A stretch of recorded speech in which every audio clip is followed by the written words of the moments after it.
여러분 만나서 반갑습니다. 인사 나누겠습니다. 만나서 반갑습니다. 만나서 반갑습니다. 네.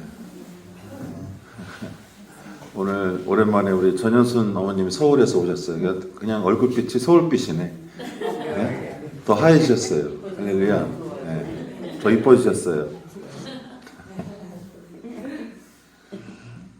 네. 서울에 갔다 올 만한가 봅니다. 근데 보고 싶으니까 너무 자주 가지 마세요. 저보고 오늘 인사를 하는데 애썼대. 교회 시키고 있느라고 애썼대. 축복합니다. 네. 벌써 이제 이번 주 수요일 날부터 이제 수요일이 입춘이더라고요. 아, 놀랍습니다. 벌써 입춘이고 또 구정도 이제 2월 중순에 다가와서 제가 계산해 보니까 토요일 날, 일요일 날 하고 구정 쉬는 날을 좀 계산해 보니까 이번 달은 거의 절반 가까이 쉬는 날이더라고요. 할렐루야. 네. 하나님께서 그 쉼을 통해서 여러분들에게 육신뿐만 아니라 영에도 큰 힘을 부어주시기를 축복합니다. 네. 오늘 말씀의 주제 안내해드린 대로 포도주 틀에서 만난 하나님, 그 내용으로 한번 주님의 말씀을, 은혜를 나누고자 합니다. 처음 신학을 하고 또는 삶의 문제에 있어서 가장 중요한 것은 뭐냐, 이제 가치관을 정하는 거예요. 근데 학교에서 가치관이 뭐냐, 너의 좌우명이 뭐냐 적어내라고 했을 때 조금 신경 써서 적어냈으면 좋았는데, 지금 생각해 보니까 10대 때, 20대 때에도 그 가치관을 어쩌면은 얻기 위해서 끊임없이 실험하고 또 넘어지고 성공하고 그런 과정들이 많았던 것 같습니다. 그러니까 한 사람에게 있어서 가치관이라고 하는 것은 어쩌면 전생애를 통해서 마지막에 나는 이렇게 살았노라 라고 말할 수 있는 것인지도 모르겠지만, 그러나 오늘 전해지는 이 말씀을 통해서 여러분들에게 조금 더 하나님께 다가가고 승리하는 그런 지름길이 나타나기를 주님의 이름으로 축원합니다. 결론부터 말씀드리자면은 모든 사람들은 두 가지 길 위에 서게 됩니다. 하나는 뭡니까? 틀리더라도 낙관적인 삶을 선택하는 길이 하나 있고, 틀릴 수 있어요. 잘못될 수도 있고 어려움이 있을 수도 있지만, 그렇지만 믿음을 가지고 낙관적인 삶을 살아내는 길이 하나가 있어요. 그리고 다른 하나는 뭐냐면 틀리지 않기 위해서 비관적으로 비판적으로 살아내는 삶이 있습니다. 여러분들은 둘 중에 어떤 삶의 태도로 살아내고 계세요? 저는 삶의 대부분을 아마도 후자로 살아낸 것 같아요. 틀리지 않기 위해서 끊임없이 제 안에 검열이 작동됩니다.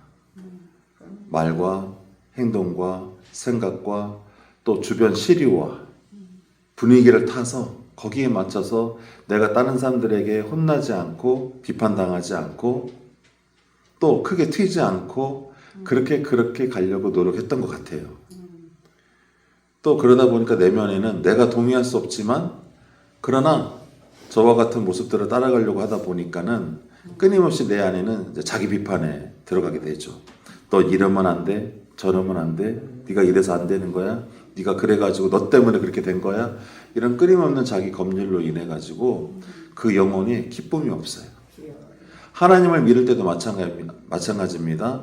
주의 말씀을 듣고 어떤 분들은 하나님, 내가 이렇게 부족하고 어렵지만 당신이 오름으로 당신의 은혜로 인해서 제가 살아낼 수가 있습니다. 주여 감사합니다. 할렐루야.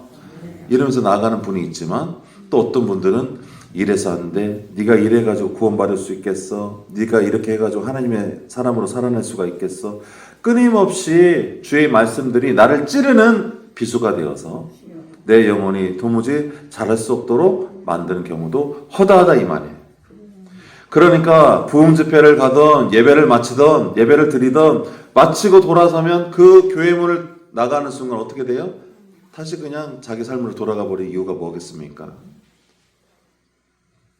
우리가 세상에 살아가면서 하나님 말씀이 은혜로 다가오고 그래야 되는데 다 나를 찌르는 말씀이 되는 거예요.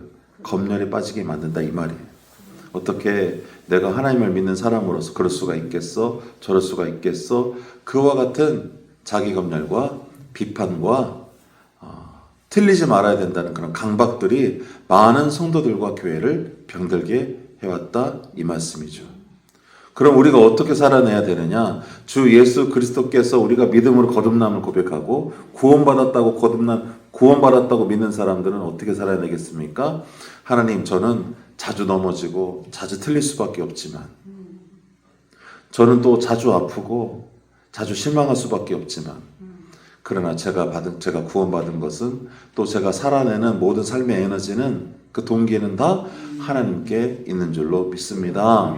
주님이 나의 구원이시고 주님이 나의 힘이 되어주시고 주님이 나의 기쁨이오니 저에게 어떤 공로도 없습니다. 주님 오직 영광받아 주시옵시고 다만 저를 기억하여 주사 저를 새롭게 만들어 주시옵소서. 주님, 제가 틀릴 수도 있지만 이것을 선택하려고 합니다. 주님, 함께하여 주옵소서. 당신이 함께하시면 이 어려움을 이겨낼 수가 있습니다. 다만 무책임한 자와 같이 안 된다고 돌아서지 않게 도와주시옵시고 다만 제가 선택한 이 삶과 당신께 서원하며 기도드린 이 인생을 끝까지 책임질 수 있도록 기름 부어 주시옵소서.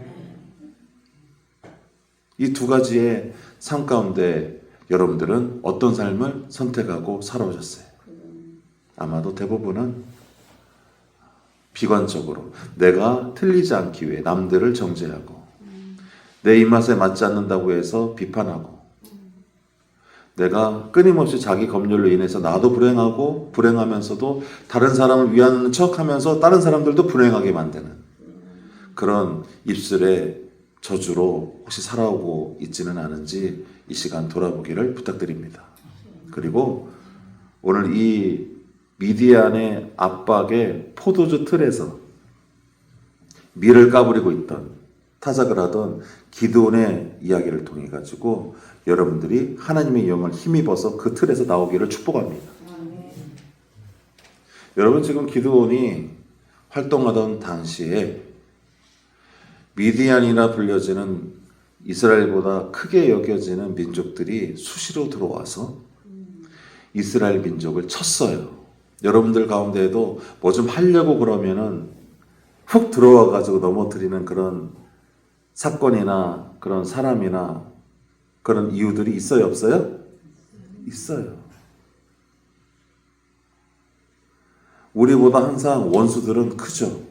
물론 손자배법 같은 것도 보면은 적을 가볍게 여기는 자들은 반드시 필패하지만 적을 나보다 낮게 여기는 자들은 훨씬 더 많은 준비를 통해서 승리하게 된다라는 그런 말도 있지만, 그러나 대부분은 어때요? 대부분은 자기보다 적들을 크게 여기면서 또는 아까 말씀드렸던 자기 검열과 불신과 불신앙으로 인해 가지고 우리 자신도 이 기도원과 마찬가지로 포도주 틀에 들어가서 그 안에서 꼼지락거리는 삶을 살아요, 안 살아요? 산다 이 말이에요. 틀리지 않기 위해서 많은 사람들은 교회 가는 걸 어떻게 생각합니까? 그 미신이야? 선생님 교회 좀 나오세요. 예수 믿으면 좋은 일이 있습니다. 예수 믿으면 복을 받습니다. 깜짝 놀랐어요. 복을 받는 거는 좋은 겁니까? 나쁜 겁니까? 좋은 거예요. 덕담을 나눴는데도, 축복을 선포했는데도 무슨 교회가 복 주는 곳입니까? 그런 기복신앙을 버리셔야 됩니다. 하나님 말씀대로 사셔야죠. 말씀대로 살지도 못하면서 교회랍시고 모여가지고 뭐하는 짓입니까? 그런데 그분들의 삶이 과연 행복할까? 그분들은 오늘 제가 서두에 말씀대로 어떤 자세로 삶을 살아가고 있는 것입니까? 틀리지 않기 위해서 비관적으로 살아가는 거예요. 요즘 젊은이들이 결혼하여서 아이를 갖지 않습니다. 30대들 태반이 50%가 넘는 사람들이 결혼하지 않아요. 왜 그럴까요?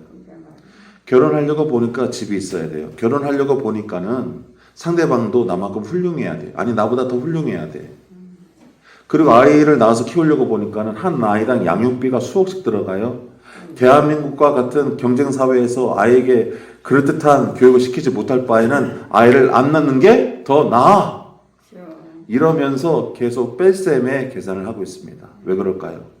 우리 사회 젊은이들도 어떤 태도로 살아가고 있어요? 틀리지 않기 위해서 비관적으로 살아가고 있다 이 말이에요. 그러므로 하나님의 말씀 안에서 교회 안에나 교회 밖이나 하나님이 주신 믿음 안에서 살아내지 못하면 결국 그들의 처음과 끝이 어떻게 된다는 뜻입니까? 틀리지 않기 위해서 비관적으로 산다는 말씀입니다. 지난주에 스위스의 다보스 포럼이라고 해가지고 세계 경영인들이 모여서 세계를 어떻게 운영해 나갈 것인가, 경제를 어떻게 운영해 나갈 것인가, 그런 회의를 1년마다 한 번씩 모여서 발표도 하고 연구도 합니다. 그때 얼마 전에 미국에 방미했던 이재명 대통령님도 만났던 블랙록의 레리 핑크라는 그런 회장도 있어요. 그분이 이런 말을 합니다. 그분은 친환경을 포함해서 성이라든지 젠더라든지 친환경이라든지 이런 여러 가지 급진적인 이슈를 가지고 경제에 적용시켜 가지고 어쨌든 세계를 그렇게 세계를 만들어 왔던 인물 중에 한 명이었어요. 그런데 그분이 그날 뭐라고 말씀하시냐면 세상이 변했습니다. 할렐루야. 자기가 지금까지 해왔던 모든 정책을 마치고 앞으로는 좀 다른 방식으로 믿음을 가지고 해보려고 합니다. 요약하면 이렇게 말을 했어요. 일론 머스크라고 해서 전기차 테슬라 여러분 혹시 들어보셨는지 모르겠습니다만 또 그 대표도 이와 같은 말을 합니다. 오름을 위해 비관적이기보다 그렇지 못하더라도 긍정적으로 살아가는 편이 우리 삶을 더 낫게 할 것입니다. 이 말이 무슨 말이냐면은 믿음을 갖고 살아가야 할 것입니다. 믿음을 갖고 살고 우리가 도전하고 그렇게 우리가 투자하고 우리가 그렇게 진취적으로 살아낼 때에 비록 우리가 틀릴 수도 있고 잘못된 일도 벌어질 수 있지만 그래도 그런 노력들이 우리의 삶을 더 낫게 만들고 사람을 더욱더 고상하게 만듭니다. 그 뜻이에요. 그러면 일론 머스크나 레리 핑크라는 회장이나 세계의 굵직굵직한 지성과 경제력과 판단력을 가진 정보력을 가진 사람들이 보기에 그동안의 인류 사회는 어떤 사회라는 것입니까? 소위 말해서 인류를 진화시키겠다, 진보시키겠다, 사회를 진보시키겠다는 그 모든 노력들이 실은 틀리지 않기 위해서 비관적인 선택을 해왔다고 고백한 거예요. 여러분, 올해를 기점으로 해서 이 세계는 그전과는 전혀 다른 전환기에 들었다고 선언해도 전혀 상관이 없습니다. 그러니까 오늘 이 말씀이 그동안의 인류가 또는 교회가 우리가 틀리지 않기 위해서 예를 들어볼까요? 이것이 환경에 어긋나니까 환경 오염시킬 수도 있으니까 예를 들어서 이것이 남녀평등에 어긋날 수 있으니까 예를 들어서 이것이 교회가 자기 몸집을 키우고 건축을 하는 것이나 교회 열심을 내는 것이 왠지 기복신앙이고 미신적인 것으로 보일까봐 우리는 좀 다르게 해보겠습니다 라고 했던 것들도 마찬가지고 이런 것들에 대해서 우리가 이제는 어느 부분 한번 이렇게 살아보니까 그게 전부가 아니었구나 라는 것을 깨닫게 된 거예요. 누가? 예수를 믿지 않는 사람들조차도 인류가 살아내는 것이 믿음으로 사는 존재라는 것을 우리에게 선포한 거예요. 교회는 지난 2000년 동안 항상 그 말씀을 선포해왔습니다. 사람은 믿음으로 산다. 할렐루야.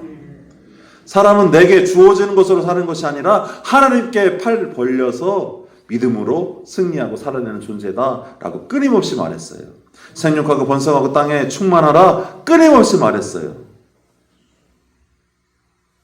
그러나 그 사람들이 교회에서 말하는 것들이 뭐가 있겠어 라고 생각하면서 믿음보다는 이성과 믿음보다는 자기 판단과 이성보다는 틀리지 않으려고 비관적으로 살다 보니까 결국엔 그들도 고립이 되고 결국 세상에서 어떠한 것도 만들어내지 못하고 실패했다고 선언한 것입니다. 미디안이 그렇게 크게 보였을 때 그리하여서 기드온이 틀리지 않기 위해 또는 저들에게 적발되지 않기 위해서 또는 나를 보호하기 위해서 또는 그것이 합리적이니까 그는 큰 포도주 틀에 들어가서 뭘 하고 있어요? 밀을 타작하고 있어요. 여러분, 밀 타작은 마당에서 해야 됩니까? 포도주 틀에서 해야 됩니까? 마당에서 해야 돼요. 여러분들은 지금 여러분의 삶의 문제들과 하나님과 씨름해야 될 믿음의 문제들을 마당에서 풀어내고 계세요? 아니면 여러분 안에, 여러분들이 옳게 여기는 틀 안에서 털고 계세요? 여러분들이 갖고 있는 그것이 70년이 살든 50년이 살든 80년이 살든 그 하나님에 비해서는 하찮은 경험의 세월 동안에 그 작은 틀에 갇혀서 혹시 하나님이 복 주시고자 원하는 그 기회들을 밀어내고 있지 않았냐 이 말이에요. 하나님이 불러내서 얘야 네 생각대로만 살지 말고 네 손에 쥐어진 것으로 살면 고작 너희 능력으로 나오는 것밖에 안 되지 않지만 그 손을 풀어서 내게 나오거라. 넌 나를 붙잡아라. 네 틀에서 나와서 네 골방에서 나와서 네 사고방식에서 나와서 더 큰 뜻인 나를 붙잡아라. 그래야면 더 좋은 일이 있으리라. 지금 기드온이 그 믿음을 얻기 전에 철저하게 자기 골방에 갇혀가지고 이렇게 하면은 아무 문제가 없을 거야. 무사한 일이죠. 살아오던 대로 살아가는 방식입니다. 누가 뭐라고 하겠어요. 거기서 밀을 이렇게 다 까부리고 있는 거예요. 근데 그때 그 하찮아 보이는 그 인간에게 하나님이 찾아오십니다. 하나님의 사자가 찾아오셔서 뭐라고 부르느냐? 하나님의 용사야 라고 부르십니다. 할렐루야. 하나님께서는 이미 저와 여러분들을 믿음이 없는 자로 부르시는 것이 아니라 하나님이 먼저 믿음을 가지시고 여러분들로 다가오셔서 믿음이 큰 용사야 라고 불러주신 거예요.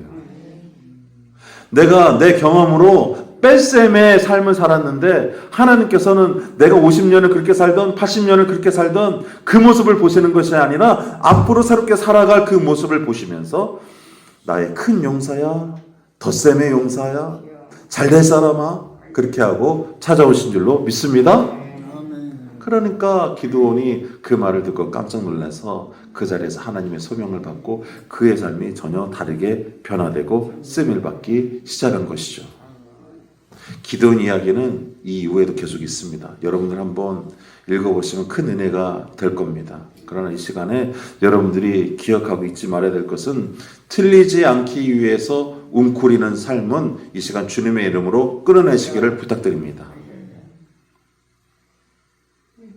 여러분, 술이나 담배와 같은 중독의 문제도 마찬가지예요.